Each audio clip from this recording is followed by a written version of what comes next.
Sego, and good afternoon. I'm Louis Jacobs, and this is Akwesasne TV. It's Friday, August 28th, the very last Friday in August, and kind of sad, but at least it's Friday.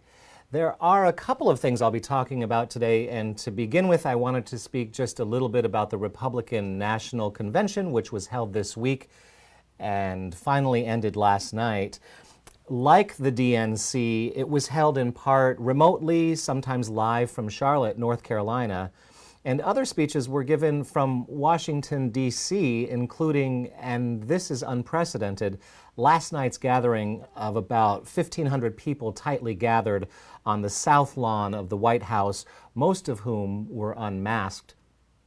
A couple of the speeches stood out throughout the week, and you can look them up if you're interested on YouTube or whatnot. Many of them have been labeled as fear-mongering and largely revisionist in terms of the accuracy of the information they provided, including the idea that the president has acted swiftly and efficiently to the ongoing COVID-19 pandemic.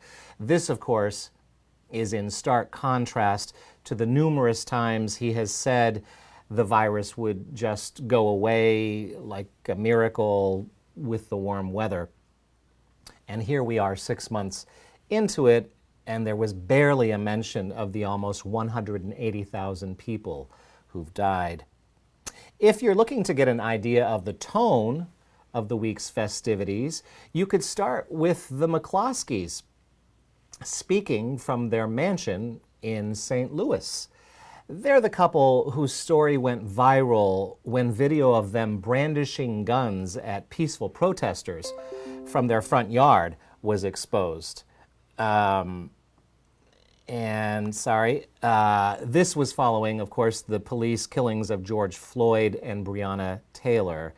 The couple now face charges of unlawful use of weapons. So they spoke at the convention. Or you could listen to Kimberly Guilfoyle's speech. She's Don Jr.'s girlfriend, and she gave an especially enthusiastic endorsement for the Republican ticket, where her sheer volume and stagecraft seemed at odds with the largely empty auditorium from which she spoke. Also, you'll remember Nicholas Sandmann, the student who wore a MAGA hat as he stood toe-to-toe with Native activist Nathan Phillips at the Lincoln Memorial. In his speech at the convention, he defended that awkward smile/smirk on his face by saying, quote, "My thought was, don't do anything further to agitate the man banging a drum in my face," end quote. And this, of course, was sort of the narrative throughout the convention, that is, the portrayal of white people as the true victims, the good, white, working-class Americans who have had their freedoms stifled. So unlike last week's Democratic National Convention, where we saw a record number of indigenous people represented delivering the roll calls, giving keynote speeches, and Deb Haaland's primetime address, the Republican convention didn't seem to hold Native people with the same regard or interest. Myron Leiser, the Navajo Nation vice president, did actually give a speech on the second night. In part, he stated, quote, "Our people have never been invited into the American dream.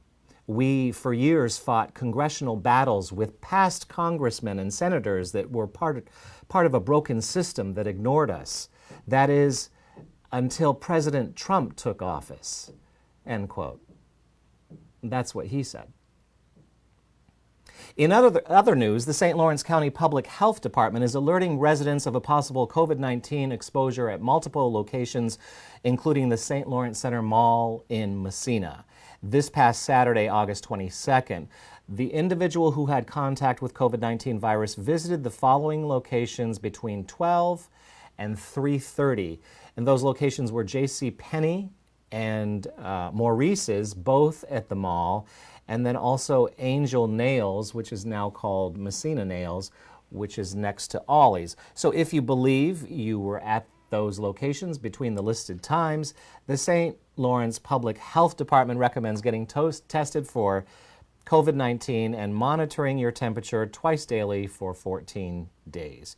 And if you develop symptoms, contact your local healthcare provider for guidance.